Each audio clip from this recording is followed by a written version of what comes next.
प्रधानमंत्री ने टोक्यो से सेंडाई तक बुलेट ट्रेन में किया सफर। जापान के 16 प्रांतों के राज्यपालों से की मुलाकात। व्यापार, नवाचार और उद्यमिता के क्षेत्र में सहयोग पर जोर। उपराष्ट्रपति चुनाव को लेकर सरगर्मी तेज। इंडी गठबंधन के उम्मीदवार बी सुदर्शन रेड्डी का आज रांची दौरा। सीएम और घटक दलों के नेताओं से करेंगे मुलाकात। पंचायती राज मंत्रालय के निदेशक और सलाहकार ने रांची के बुंडू प्रखंड में ग्राम प्रधानों के प्रशिक्षण कार्यक्रम का लिया जायजा।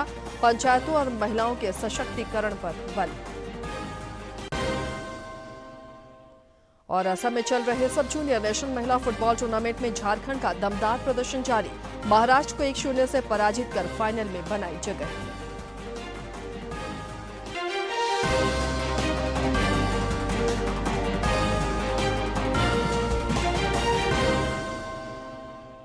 नमस्कार, खबरें झारखंड में आपका स्वागत है। मैं हूं आसिया नाजली और अब समाचारों पर नजर डालते हैं विस्तार से।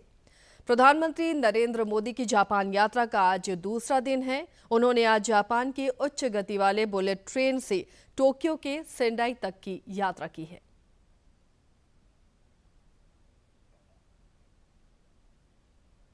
प्रधानमंत्री नरेंद्र मोदी और जापान के प्रधानमंत्री जापान की हाई स्पीड बुलेट ट्रेन की अगर बात की जाए, जो कि अपनी ना सिर्फ तेज़ी के लिए जानी जाती है बल्कि इसमें सवार होकर उन्होंने सेंडाई तक बुलेट ट्रेन से यात्रा की है।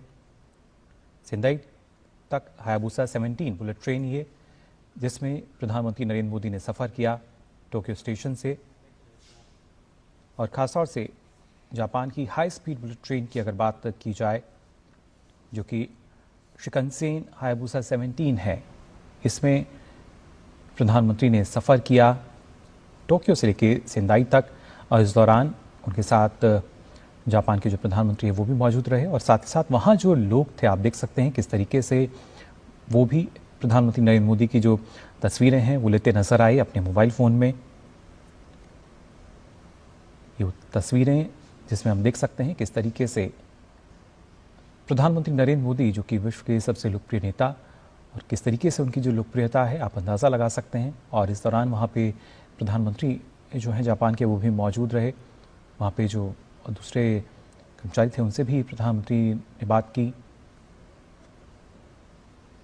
पीएम मोदी और साथ में जापान के प्रधानमंत्री साथ ही साथ उनसे जो वहाँ पर जो जानकारी है वो भी लेते हुए नज़र आए हैं, उनको बताते हुए भी नज़र आए हैं, क्योंकि जो बुलेट ट्रेन है किस तरीके से अपनी रफ्तार के लिए जानी जाती है। और ये शिकनसेन हायाबुसा 17 जो कि हाई स्पीड एक बुलेट ट्रेन है। भारत में भी हम देखते हैं किस तरीके से आज के समय में जो रेलवे इंफ्रास्ट्रक्चर है उसमें कितना बदलाव आया है, कितनी गति उसको मिली है। और कहीं ना कहीं प्रधानमंत्री की कोशिश रही कि जो देश के लिए बेहतर हो सकता है उस पर फोकस किया जाए। फिलहाल ये तस्वीरें जब वो पहुंचे थे टोक्यो स्टेशन और साथ ही साथ उसके बाद सेंडाई तक की यात्रा उन्होंने की।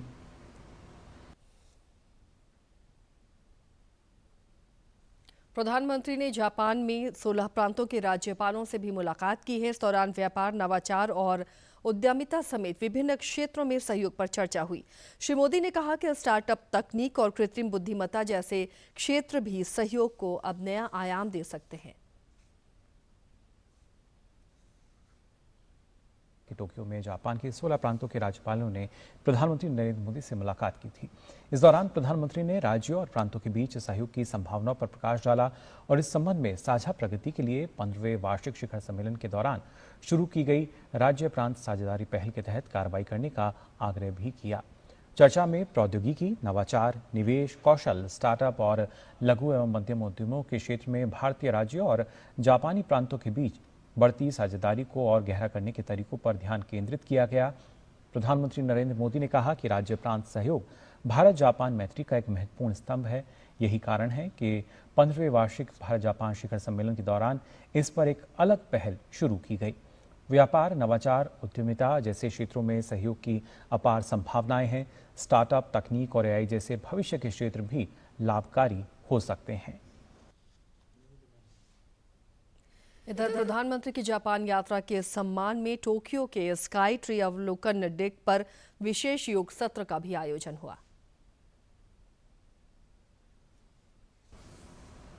और आपको बता दें, प्रधानमंत्री नरेंद्र मोदी की जापान यात्रा के सम्मान में जापान के सबसे ऊंचे स्काई ट्री टावर पर विशेष योगाभ्यास का आयोजन किया गया। जमीन से करीब 600 मीटर की ऊंचाई पर हुए इस योग सत्र में बड़ी संख्या में भारतीयों और जापानी नागरिकों ने भाग लिया। भारत और जापान के सांस्कृतिक संबंध लंबे समय से गहरे और मधुर रहे हैं और योग इन दोनों संस्कृतियों को और अधिक करीब लाने का काम कर रहा है। 9 सितंबर को होने वाले उपराष्ट्रपति पद के चुनाव को लेकर अब सरगर्मी तेज हो गई है। एनडीए उम्मीदवार सीपी राधाकृष्णन और इंडी गठबंधन के प्रत्याशी बी सुदर्शन रेड्डी समर्थन जुटाने की कवायद में जुटे हुए नजर आ रहे हैं। श्री रेड्डी आज इस सिलसिले में रांची में भी मुख्यमंत्री हेमंत सोरेन और घटक दलों के नेताओं से मुलाकात करेंगे। गौरतलब है कि झारखंड से लोकसभा में इंडी गठबंधन के 5 सांसद हैं, जबकि राज्यसभा में 1 एमपी है। पंचायती राज मंत्रालय के निदेशक विपुल उज्ज्वल और सलाहकार डॉक्टर रौनक अहमद ने रांची के नजदीक बुंडू प्रखंड में पेसा कानून से जुड़े ग्राम प्रधानों के प्रशिक्षण कार्यक्रम का जायजा लिया। उन्होंने प्रशिक्षण की गुणवत्ता पर संतोष जताया है। पंचायती राज मंत्रालय के निदेशक विपुल उज्ज्वल ने ग्राम सभा को सुदृढ़ करने और योजनाओं को पारदर्शी तरीके से लागू करने पर बल दिया। उन्होंने पंचायतों और महिलाओं के सशक्तिकरण पर भी खास जोर दिया है।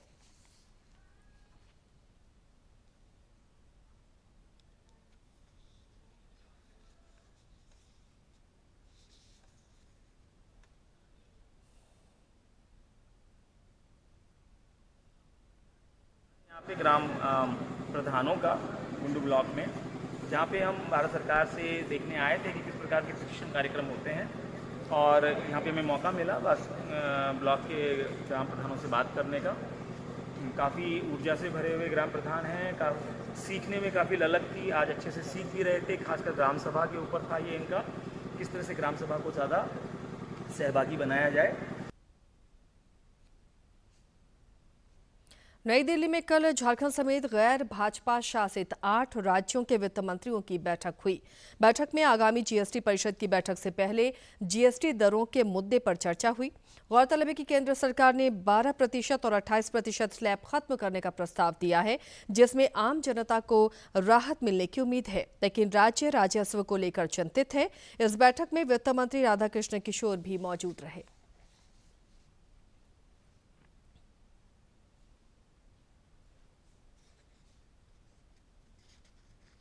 राज्यपाल संतोष कुमार गंगवार ने खेल प्रतिभाओं को प्रोत्साहन देने के लिए अवसर प्रदान करने पर जोर दिया है। रांची में कल एक मीडिया समूह द्वारा आयोजित खेल रत्न समारोह को संबोधित करते हुए राज्यपाल ने कहा कि प्रधानमंत्री नरेंद्र मोदी के नेतृत्व में खेलो इंडिया और हाल में घोषित राष्ट्रीय खेल नीति देश में खेलों को नई दिशा प्रदान कर रही है। श्री गंगवार ने भरोसा जताया कि इन पहलों से भारत को वैश्विक खेल महाशक्ति बनाने का मार्ग प्रशस्त होगा। सीबीआई की विशेष अदालत ने सीएनटी एक्ट का उल्लंघन कर आदिवासियों की जमीन खरीदने के मामले में पूर्व मंत्री एनोस एक्का और उनकी पत्नी मेनन एक्का समेत कुल 10 आरोपियों को दोषी करार दिया है। सजा के बिंदु पर अदालत आज अपना आदेश सुनाएगी। अदालत ने एक आरोपी को सबूतों के अभाव में बरी कर दिया है। इधर झारखंड हाईकोर्ट में राजीव गांधी ग्रामीण विद्युतीकरण घोटाले में आरोपी पूर्व मुख्यमंत्री मधु कोड़ा की ओर से दायर क्रिमिनल क्वेश्चनिंग याचिका पर कल सुनवाई हुई। मामले की सुनवाई के दौरान अदालत ने प्रार्थी और सीबीआई का पक्ष भी सुना। इस मामले में सुनवाई पूरी होने के बाद अदालत ने प्रार्थी मधु कोड़ा को राहत देने से इनकार करते हुए याचिका को खारिज कर दिया है। मधु कोड़ा की याचिका खारिज हो जाने के बाद अब इस मामले में उनके खिलाफ निचली अदालत में ट्रायल चलेगा। भाजपा ने राष्ट्रीय मानवाधिकार आयोग से सूर्य हांसदा एनकाउंटर मामले की निष्पक्ष जांच का आग्रह किया है। इस सिलसिले में भाजपा के प्रदेश उपाध्यक्ष आरती कुजूर और अधिवक्ता आदिदेव वर्मा ने नई दिल्ली में आयोग के सदस्य प्रियंक कानूनगो से मुलाकात की। इस दौरान उन्होंने श्री कानूनगो को सूर्य हांसदा प्रकरण की विस्तार से जानकारी दी और दोषियों पर कार्रवाई की मांग की। उन्होंने परिजनों को सुरक्षा और सम्मानजनक मुआवजा देने का भी आग्रह किया है। पर्यावरण संरक्षण के उद्देश्य से रामगढ़ में झारखंड ग्रामीण बैंक ने बेहतर पहल करते हुए स्कूली बच्चों के बीच स्टील के वाटर बोतल बांटकर प्लास्टिक मुक्त अभियान को नया आयाम दिया है। एक रिपोर्ट।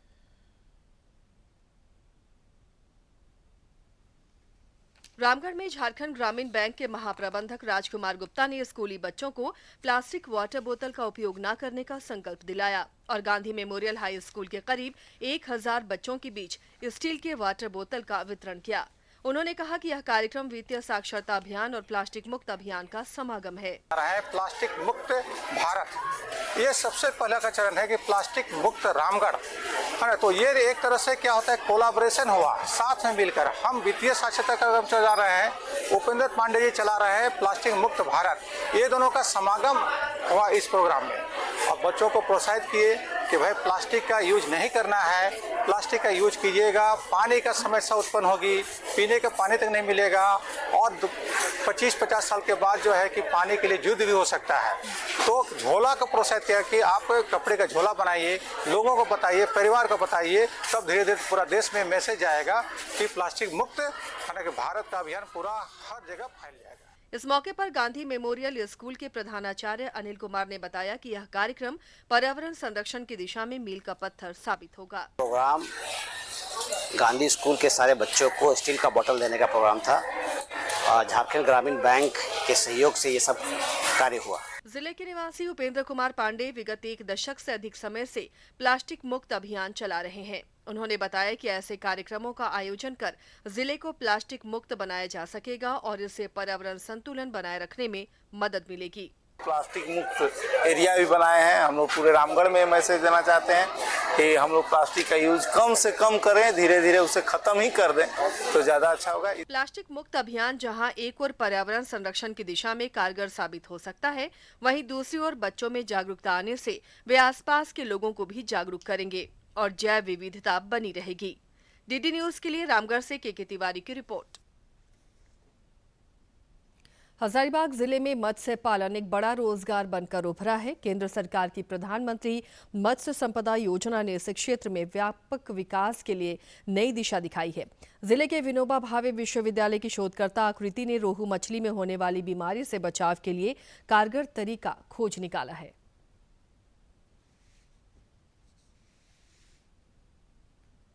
हजारीबाग विनोबा भावे विश्वविद्यालय की शोधकर्ता आकृति गुप्ता ने रोहू मछली में होने वाले रोगों से बचाव के लिए एक नया तरीका खोज निकाला है। उन्होंने भेलवा पौधे के पत्ते का अर्क उपयोग करके मछली की रोग प्रतिरोधक क्षमता बढ़ाने का तरीका खोजा है। अपने शोध में हमने उसके पत्तियों का इस्तेमाल किया है। पत्तियों के अर्क को फिश के फीड में मिला के देखा और उससे जो हमारा रिजल्ट मिला वो काफ़ी उत्साहजनक था, क्योंकि वो काफ़ी लाभकारी सिद्ध हुआ उसकी रोग क्षमता को बढ़ाने में, तनाव कम करने में और उसका ग्रोथ भी काफ़ी अच्छा मिला हमें। डॉक्टर पीके मिश्रा का कहना है कि आकृति के शोध का सफल परीक्षण किया गया है और यह मत्स्य पालकों के लिए वरदान साबित हो सकता है। इस शोध से मछली उत्पादन में वृद्धि होगी और मत्स्य पालकों को आर्थिक लाभ होगा। भिल्लातक को लेके ही इनका और ज्यादा डिटेल में रिसर्च हुआ है और ये पाया गया है कि अगर अनुकूल मात्रा में इसका उपयोग किया जाए, ये मछली के रोगों को बहुत ही अच्छी तरीके से उसको काबू में ला सकता है और इससे बहुत ज़्यादा कोई हमारे पारिस्थितिक तंत्र पर एडवर्स या विनाशकारी असर भी नहीं होगा। प्रधानमंत्री मत्स्य संपदा योजना के तहत मत्स्य पालन क्षेत्र में बुनियादी ढांचे की कमी को दूर करने और निर्यात कर आय बढ़ाने का प्रयास किया जा रहा है। आकृति का शोध इस योजना को नया आयाम दे सकता है, साथ ही इससे मत्स्य पालकों के लिए रोजगार के अवसर सृजित होंगे। डीडी न्यूज के लिए हजारीबाग से गौरव प्रकाश की रिपोर्ट। आगे अगली खबर गिरिडीह से, जहां पुलिस ने नकली ब्रांडेड शराब फैक्ट्री का खुलासा किया है। जिले के बगोदर थाना क्षेत्र अंतर्गत अटका कुबड़ी गांव में ये गोरख धंधा चल रहा था। पुलिस ने छापेमारी कर कई लीटर अंग्रेजी नकली शराब की बोतलें, रैपर और तैयार शराब भी जब्त किया है। एसडीपीओ धनंजय राम ने बताया कि इस मामले में 3 लोगों को गिरफ्तार किया गया है और वाहनों को भी जब्त किया गया है। आपने तो बचा लिया दीदी।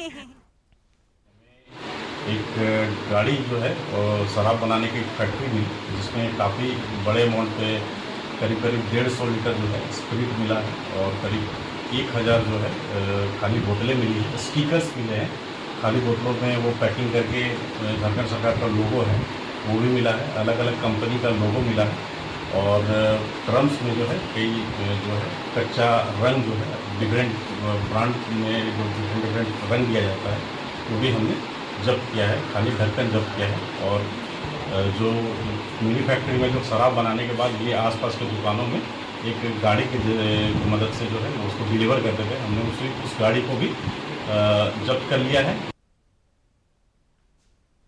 और अब कुछ खबरें देखते हैं राज्य के विभिन्न जिलों से फटाफट अंदाज में।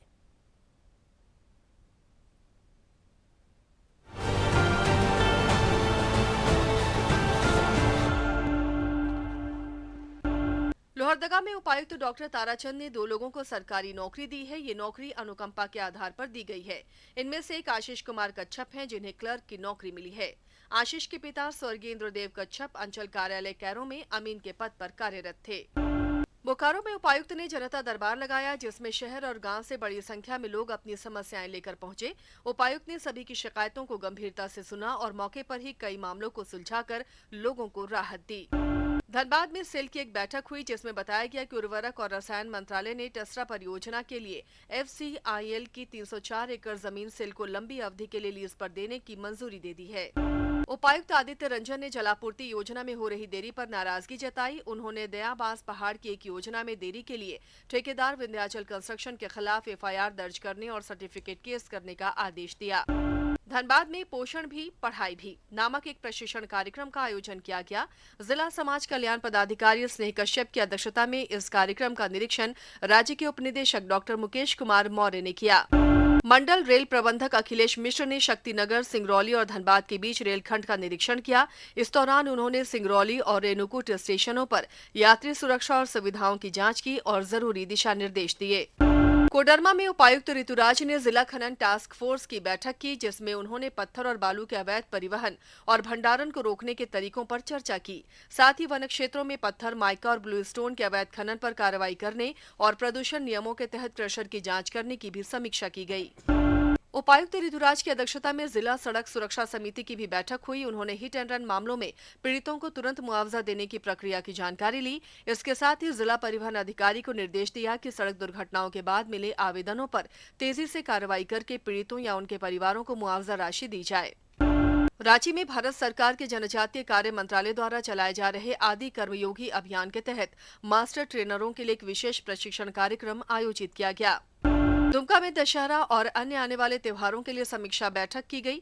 इस बैठक में कई फैसले लिए गए ताकि शहर में शांति और सुरक्षा बनी रहे। अधिकारियों ने यह तय किया कि त्योहारों के दौरान शहर की ड्रोन से निगरानी की जाएगी और कंट्रोल रूम को भी पूरी तरह से सक्रिय रखा जाएगा।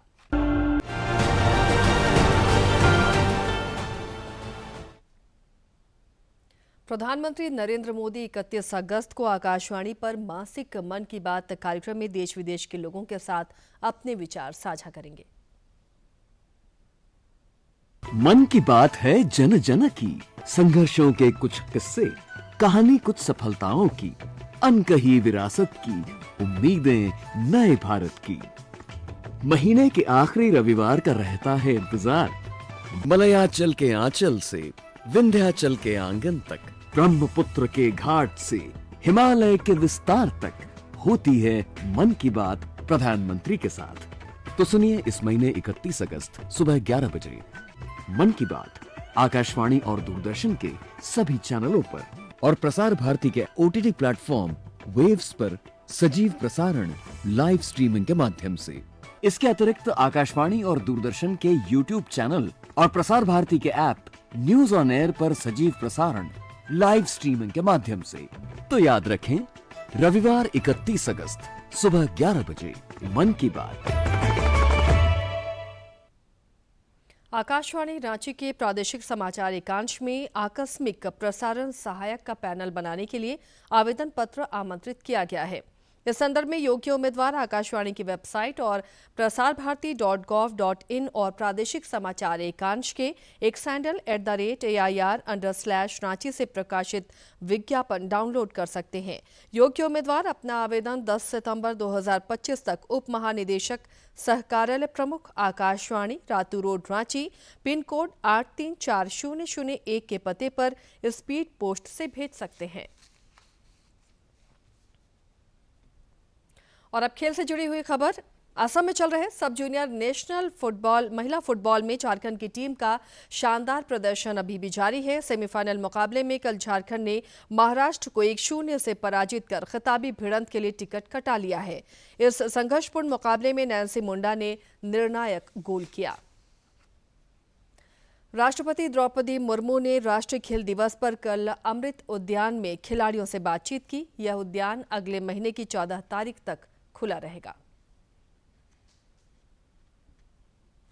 राष्ट्रपति भवन में स्थित अमृत उद्यान अपने दीदार के लिए वैसे तो हर किसी का स्वागत करता है, लेकिन राष्ट्रीय खेल दिवस के मौके पर अमृत उद्यान खिलाड़ियों के लिए खास रहा। जब खिलाड़ी अमृत उद्यान पहुंचे तो राष्ट्रपति द्रौपदी मुर्मू ने उनका स्वागत गर्मजोशी से किया। जैसे ही राष्ट्रपति अमृत उद्यान में पहुंची, हर किसी का चेहरा उत्साह से भर गया। राष्ट्रपति ने उद्यान में घूमने आए एथलीटों के साथ स्कूली बच्चों से मुलाकात की और उनके अनुभव साझा किए। वहीं अमृत उद्यान घूमने आए खिलाड़ियों ने अपनी खुशी जाहिर करते हुए अमृत उद्यान में पैरा खिलाड़ियों के लिए उपलब्ध सुविधाओं की भी सराहना की। पहली बार आने का मौका मिला है राष्ट्रपति भवन में, यहाँ पे अमृत उद्यान में, तो काफ़ी अच्छा है और एक्सेसिबिलिटी भी काफ़ी अच्छी है। एक व्हीलचेयर यूज़र काफ़ी आराम से आ जा सकता है। रैंप भी है, जहाँ पर हर जगह रैंप बने हुए हैं, जहाँ पर एक तरफ स्टेयर्स है एक तरफ रैंप है, तो काफ़ी अच्छी एक्सेसिबिलिटी है।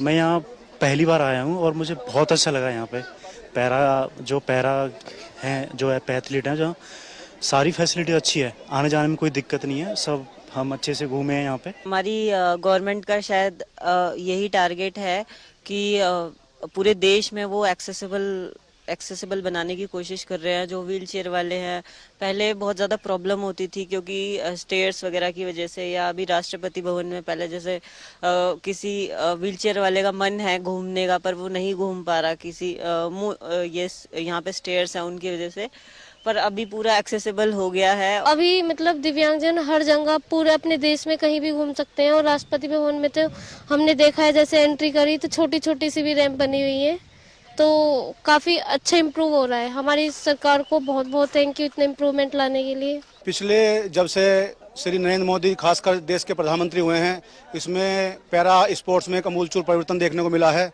मैं सचिन चौधरी खुद एक पैरा ओलंपियन हूँ, कॉमनवेल्थ गेम्स मेडलिस्ट हूँ, और हमारी जो हमें कैश प्राइज़ भारत सरकार की तरफ से मिलता है, इनके श्री मोदी जी के प्रधानमंत्री होने के बाद उनमें अमूलचूल परिवर्तन हुआ है। और जहाँ तक मोदी जी ने एक विकलांग को दिव्यांगजन का नाम दिया है, उससे भी एक दिव्यांगजन की लाइफ पर बहुत ही पॉजिटिव असर देखने को मिला है। तो इसलिए हम श्री प्रधानमंत्री नरेंद्र मोदी का बारंबार धन्यवाद व्यक्त करते हैं।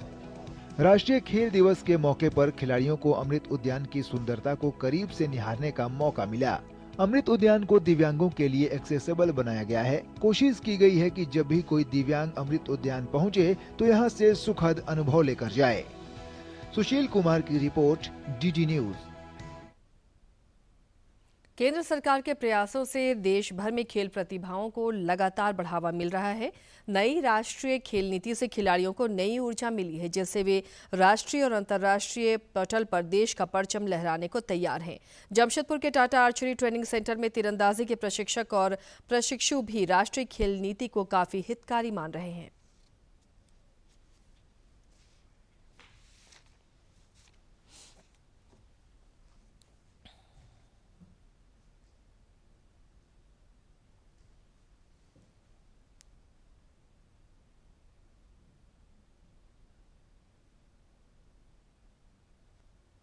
है और ये बहुत ज़रूरी था बच्चे लोगों के लिए, ताकि बच्चे लोगों को आर्थिक सपोर्ट मिलेगा और नीचे से अगर मिलता है तो वो बच्चे आगे जा कर के बहुत अच्छा करेंगे। मतलब बट अब गवर्नमेंट हम लोग को इतना सपोर्ट कर रही है, जिसके वजह से हम लोग आगे जाके अपने कंट्री को, इंडिया को नेशनल लेवल और इंटरनेशनल। इसके साथ ही इस बुलेटिन में फिलहाल इतना ही, लेकिन चलते चलते एक बार फिर से नजर डालेंगे अब तक की सुर्खियों पर।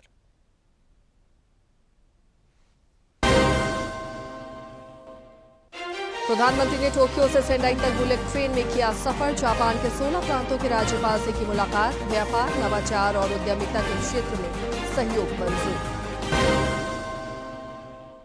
उपराष्ट्रपति चुनाव को लेकर सरगर्मी तेज। इंडी गठबंधन के उम्मीदवार बी सुदर्शन रेड्डी का आज रांची दौरा। सीएम और घटक दलों के नेताओं से करेंगे मुलाकात। पंचायती राज मंत्रालय के निदेशक और सलाहकार ने रांची के बुंडू प्रखंड में ग्राम प्रधानों के प्रशिक्षण कार्यक्रम का लिया जायजा। पंचायतों और महिलाओं के सशक्तिकरण पर बल। और असम में चल रहे सब जूनियर नेशनल महिला फुटबॉल टूर्नामेंट में झारखंड का दमदार प्रदर्शन जारी। महाराष्ट्र को 1-0 से पराजित कर फाइनल में बनाई जगह।